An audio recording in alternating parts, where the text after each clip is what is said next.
This time on Monkey Life.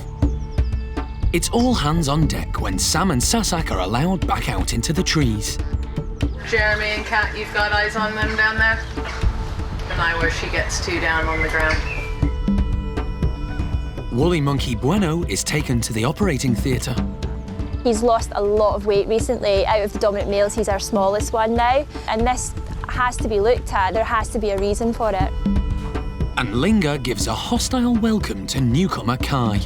We just have to make sure that the overexcitement doesn't get out of hand, because right now we're going at it like sumo wrestlers, but with teeth.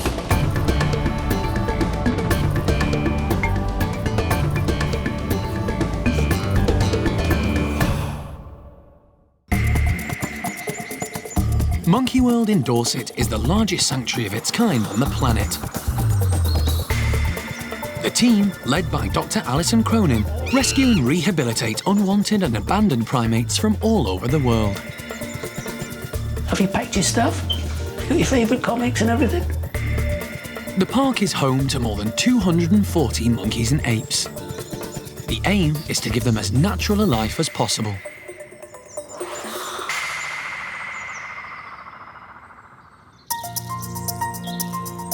For several months, Siamang Gibbons, Sam and Sasak have been living in a temporary home, while their tree-filled outdoor enclosure has been upgraded. The team decided to take down the electric fence when Sasak arrived, and instead erect a smooth aluminium one the Gibbons can't climb. They've also taken the opportunity to improve the rest of the enclosure. Moving up some ropes right high up into the trees and putting up some feeding platforms quite high up as well, just to encourage them off the ground and encouraging their natural gibbon behaviour. Sam has been through a lot of upheaval, and the Gibbon team are keen to get him settled. With losing Onion, moving house and meeting a new girl, it would be nice to get him back and back to some normality that he knows. Sasak too has had to cope with a lot of changes. When she gets there and she's faced with the nice big outside, hopefully it'll make up for a little bit of stress of moving. The first stage is to get them back into Sam's old house. To do that, they need to be persuaded to climb into a carrying crate. The Gibbons, like all the species at the park, have a dedicated team looking after them. This allows the staff to build up trust with the primates, which is particularly important on days like today. Even new girl Sasak hasn't caused them problems. She's doing well. She went in very well. Sam went straight in. Sass had 30-second delay and then she came straight in, so really good. Really happy. The enclosure does look different now the new fence has been put up, and Sam may find that unsettling. But the Gibbon team are taking things slowly and want the two of them to get used to the house before they go outside. Push, Sam. Push. There he goes. Good boy. Sam's just come out of the crate. He's just shot inside, obviously. He doesn't want to be in the crate too much. He's a bit anxious because he's separated from Sasak.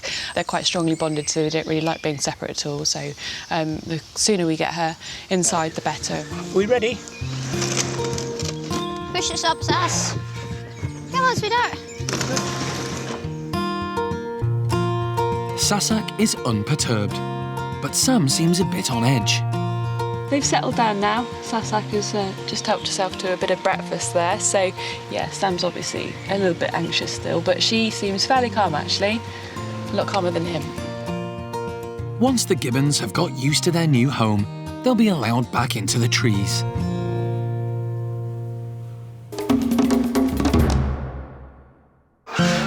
The Siamangs aren't the only ones having changes made to their enclosure. Butch's group of chimps are being kept inside because they're getting a brand new climbing frame. The old one had to be demolished to make way for the new structure. But the frame had to be built in stages because there'd be trouble in the all-male group if they were holed up for too long.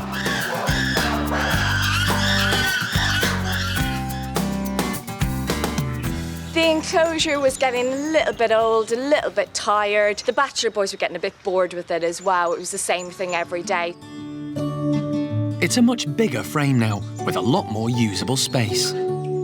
We put a huge amount of things up high for those guys that love to climb and love to swing around. But we've also put some low-hanging hoses as well, just to help those guys that aren't quite so good at climbing. The design will help the lower-ranking chimps who are often given a hard time by more senior members of the group. Put in some of these black half rounds that you can't see through. So for the lower ranking ones like Kiko and Charlie, we wanted them to have areas that they could go that the big boys couldn't see them. A new feeder will make the bachelors work harder for their treats. We can put different sized food items in there. And the idea is that it's a really good exercise for them to really search for the food. So they have to roll it to try and knock the food and get it out.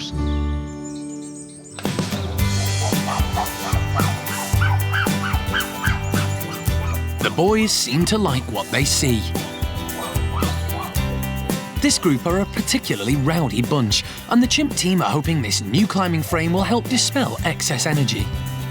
Absolutely loving it. It's been really nice to watch them actually getting up higher than they've ever been before.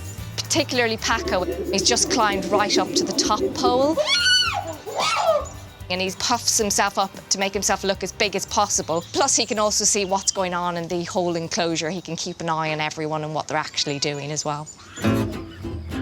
As hoped, the lower anchors take sanctuary in the hiding places.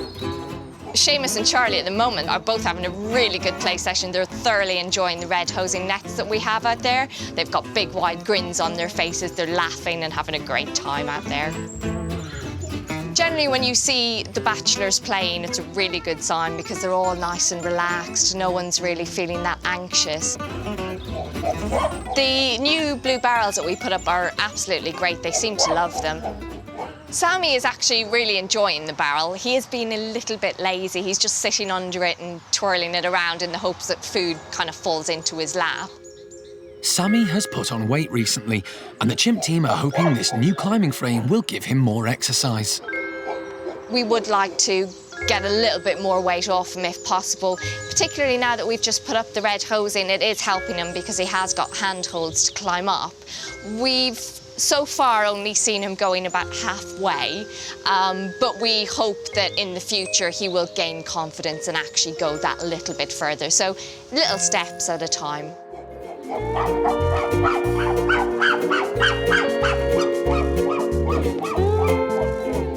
Everyone seems to be having an absolute amazing time. We've never seen all of the boys outside for so long.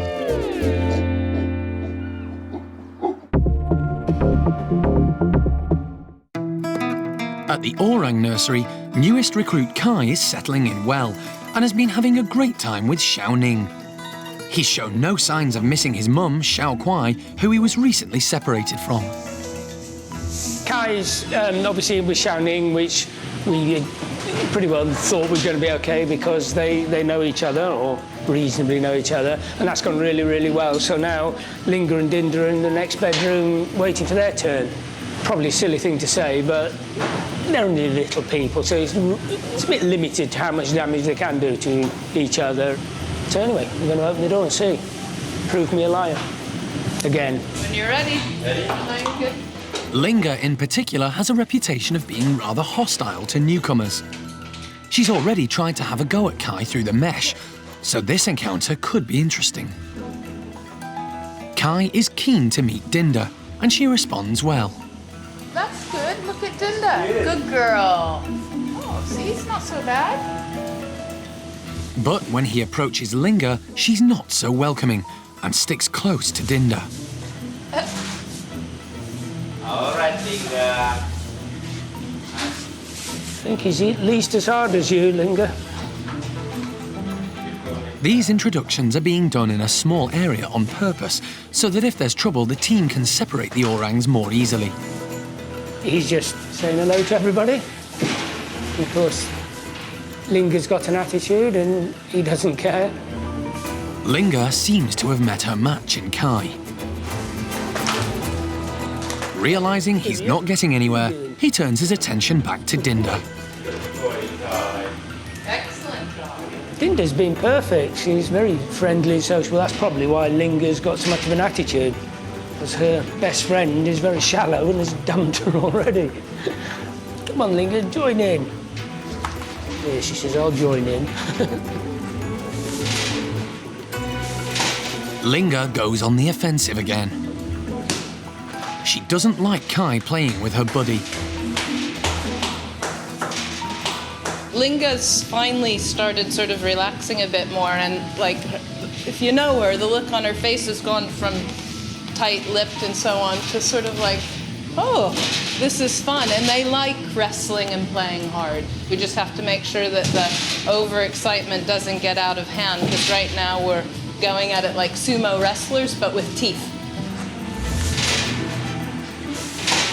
For Kai, it's just fantastic because Xiao Kuai Hu, he's got his hands fully occupied with some nice young ladies and a really nice transition for him. But of course, we still have Jolie, Oshin, and Sylvester to go yet. And Kai will need Linga and Dinda on side for that meeting.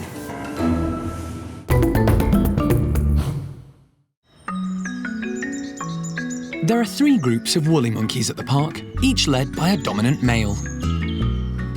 Bueno is very well respected in his group. He arrived at the park in 2005 as part of the European Endangered Species Breeding Programme and has fathered 3 children. Bueno, out of all of our dominant males, is probably the quietest one. He's very much a man's man in that he does do everything that a dominant male should do. He mates with the females, he makes sure that no one's in any danger. He's always the first one to give out the alarm call whenever he perceives any danger, and that's exactly what you need from a dominant male. But over recent weeks, the woolly monkey team have become increasingly concerned about Bueno. He's lost a lot of weight recently. Out of the dominant males, he's our smallest one now. And he's actually smaller than the females that we have now, which is a really, really worrying thing. He hasn't actually went off his food any. He's still eating really well, but for some reason just not gaining any weight. And this has to be looked at. There has to be a reason for it. To carry out any investigations, Bueno is going to have to be put under anaesthetic. And it's the woolly monkey team who are going to give him the injection. They know him very well, so it's much easier for them to do this.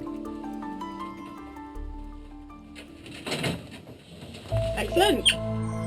At the hospital, wildlife vet John Lewis and the parks vet Mike Nathan are ready and waiting. Bueno has had an anaesthetic before when he had a tooth extracted. But anaesthesia always carries risks, and the team haven't made this decision lightly. After feeling his chest, they prepare for an X-ray. All yours. Okay. Capnograph. Fire. Mike notices something unusual. What on earth is that? Oh, something odd there, John. Sorry? That doesn't look good. What is it? That's what we're feeling here. And that's all soft tissue. I suspect that that is where our growth is likely to be, what we can feel. A growth could indicate a cancerous tumour. Mike wants another view, so prepares for a second X-ray, this time just of the chest area. X-ray. John continues to monitor Bueno's breathing. Anaesthetics can go wrong at any point. This X-ray suggests a different diagnosis. Oh, there's... Wow. Cardiac. He's got a hugely enlarged heart, so what we would probably call a cardiomyopathy. I think there's more to it than that, but that would be why he's lethargic. Unless that is a... unless there's more to it than that, and that's, you know, a cardiac... It's pericardial fluid around it. The only way we'd know that is to scan him. We felt a small soft tissue something, a lump, just underneath his rib cage there. And I don't know what that is, and the X-ray, although it shows it as a lump, doesn't identify what it is. But more to the point, his heart is hugely enlarged. Now, that can be damage to heart muscle. It could even be a secondary enlargement because he's been chronically anemic. We don't know yet, but so we're going to run some further tests on him, including specific tests for heart muscle damage. And let's see what that reveals. As the diagnosis isn't conclusive, John takes some bloods to test for other potential problems. I think that's enough, mate. Yeah, it's fine. While he's still asleep, they also take the opportunity to weigh him. 7.55. That's 2 kilos below the average weight for a male woolly monkey of his age. Primate care staff are going to have to keep a very close eye on Bueno over the next few months. If Bueno didn't recover from whatever it is he's suffering from, it would be a huge loss, not only to us personally and emotionally, but to the woolly monkey collection as a whole. These guys are so few and far between now, and every individual is precious, so we really need to make sure we're doing our best by Bueno and that doesn't happen.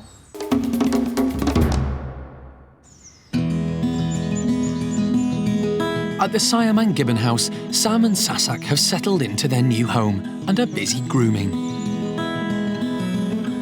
This is an important activity for Siamangs and shows how strong the bond between them has become. The team have decided it's time for them to be allowed outside into their tree-filled enclosure for the first time since it's been refurbished. Kat is doing one final check. I'm just checking the ground for any kind of debris left over from the building work. Things like this, we've got little shards of metal. Now these shards are actually look quite innocuous to us, but they're kind of razor sharp on the edges. So obviously we don't want the Siamangs coming out here and actually picking these up and unfortunately eating them. That could result in all sorts of injuries to them. So I'm just looking to make sure there's none of them left. They want to encourage the Gibbons to feed in the canopy as they would in the wild. This is a pulley feeder that we put up for Sam and Sasak. So I'm just releasing the rope so that I can lower the pulley down from the tree and put some food in it. Well, naturally, Gibbons will feed high up in the trees. They really don't come down to the ground very often. So this allows us to actually put their food up high, and it's a much more natural way for them to eat. We can't wait to see Sam and Sasak back up in the trees. It'll be so exciting. It's where they belong, and yeah, it's going to be a really great day.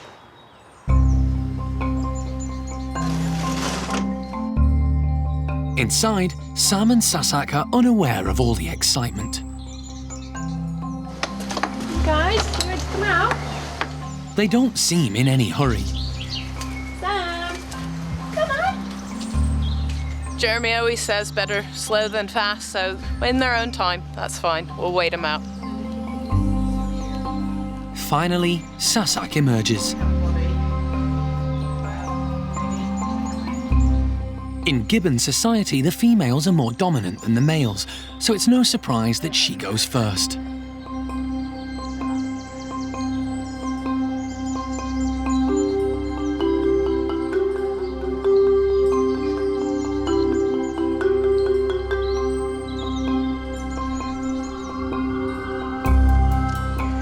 They seem to be exploring the trees quite a lot and the ground as well, so far so good. Sam is unsettled by the new fence. Siamangs are native to Malaysia, Thailand and Sumatra. They're the largest of all gibbons and can move quickly. The team have worked hard to make sure the enclosure is safe, but everyone needs to be vigilant to ensure Sam and Sasak don't find an escape route that's been overlooked. Yeah, Jeremy and Kat, you've got eyes on them down there? Yeah, just keep an eye where she gets to down on the ground. There's points of the enclosure that we can't see from this angle, so we've just got staff dotted around, just so that we can make sure everything's fine.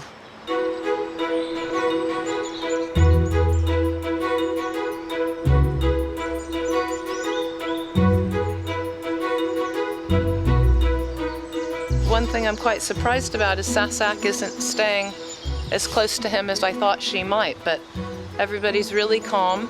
Sam isn't sure about the new fence, but he's had a look at it up close and went back into the trees. The feeders certainly seem to be a success. Obviously, with all the other interesting and exciting things to do, they went off exploring rather than sitting eating, but they've come back and they've been picking throughout the morning, just taking all their favourite bits and pieces. Sasak has actually surprised us all. She is so laid back. She seems to just take everything in her stride. She doesn't really seem bothered or upset whatever's happening to her, so we're really, really impressed with how well she's done. Sam and Sasak definitely are our Romeo and Juliet in the park at the moment. They just seem to be totally in love, and they are always grooming and touching, hugging, and just having a lovely time together.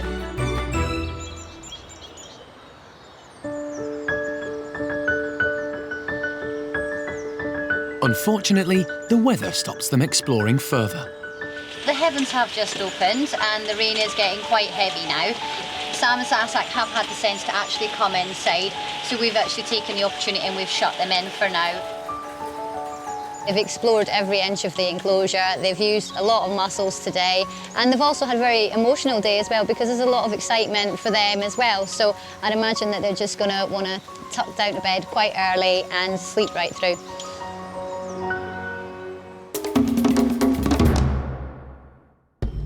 Next time on Monkey Life, Xiaolan gives birth to her long-awaited baby. But there are problems for the team when the new mum refuses to care for it. What, you want me to come with you and leave the baby? So you and I disappear into the sunset and leave the baby? Whatever.